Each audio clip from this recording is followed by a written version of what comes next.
Before you scroll away, before your thumb decides this is just another story, listen to me. One day, you will hear a voice you cannot ignore.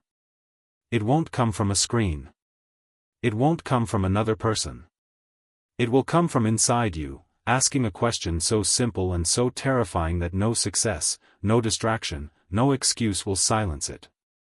Did you live the life you were given, or just survive it? I'm 80 years old now. My hands shake when I lift a glass of water.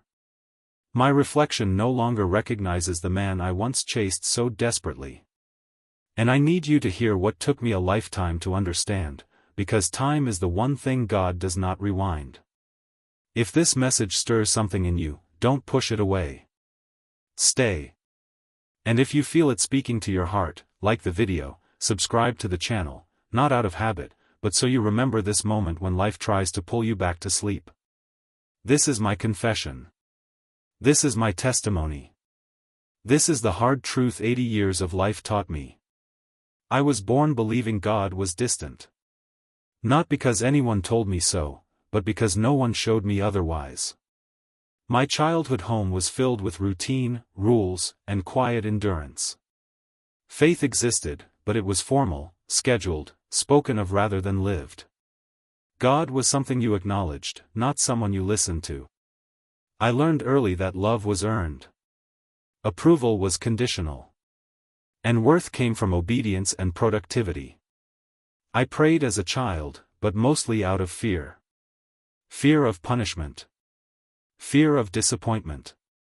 Fear of being seen too clearly. I didn't know then that God wasn't watching me to judge me, He was waiting to walk with me. But I was already learning how to run. At 22, God placed a gift into my life, and I didn't recognize it. Her name was Clara. She carried peace with her, the kind that made rooms feel lighter. She spoke about God as if He were close, not as an authority, but as a companion. She believed love was an act of faith. She believed presence mattered more than provision. When she loved me openly. Without armor. Without conditions. And I loved her, but I did not trust love enough to rest inside it. I believed my purpose was ahead of me, not beside me. So when God whispered, "Be still," I answered, "Just a little longer." I told myself I was building something worthy. A future. A legacy. A life that would make sense in the end. But God does not measure life the way we do. He measures it in moments of surrender. In kindness chosen when pride would be easier. In time given, not time saved. I didn't understand that yet. So I worked. And worked. And called it faithfulness. Children came into our lives like answered prayers. And like many prayers, I received them, but didn't protect them. I taught my children discipline, but not devotion. Structure, but not stillness. Success, but not surrender. I assumed they would feel my love because of what I provided. But love needs presence to breathe. I prayed over meals, but not over moments. I thanked God for blessings, but rarely asked Him who I was becoming. And slowly, so slowly, I drifted from the life God was inviting me into. There is a lie we tell ourselves, and it sounds holy. God understands. He knows my heart. I'll slow down later. But later is not promised. Later is a story we tell ourselves to quiet conviction. At 43, God tried to wake me gently. I overheard my son ask, "Is Dad ever going to have time for us?" That question was a prayer I never answered. I felt the nudge then, the quiet, unmistakable pull to change. But I ignored it. Because obedience felt inconvenient. Success arrived like a blessing that slowly turned into a burden. People praised me. Doors opened. My name carried weight. But my soul felt lighter in the wrong way, like something essential was missing. I went to church. I said the words. I bowed my head. But my heart was busy elsewhere. God was not absent. I was. Clara noticed before I did.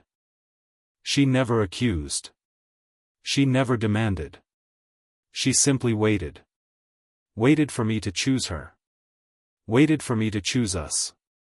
Waited for me to choose what mattered eternally. And one night, many years too late, she said, "I think you loved what you were becoming more than who we were together." That sentence broke something in me. Because it was true. When Clara passed away, the house became a sanctuary of silence. That's when God finally had my full attention. Not because he was louder, but because everything else had gone quiet. Grief stripped away my illusions. Regret exposed my excuses. And memory became my harshest teacher. I realized something terrifying and holy all at once. God had been present every moment of my life. I just kept choosing other things. Here is the truth, please listen. The greatest tragedy is not that life ends. It's that we live it distracted from the one who gave it. We don't reject God in rebellion. We drift from him in busyness. We don't lose our faith in one decision. We trade it away in thousands of small compromises. And one day, we wake up old, asking God why life passed so quickly, when he was waiting all along. If you are watching this now, this is not coincidence. This is invitation. God is not asking for perfection. He is asking for presence. Not someday. Not later. Now. Call the person. Forgive the wound. Sit in the quiet. Choose love when achievement tempts you. Choose obedience when comfort calls. Because at the end of life, you won't wish you had worked more. You'll wish you had listened more. Loved more. Trusted more. 80 years taught me one hard spiritual truth. The life God intends for you cannot be postponed without cost.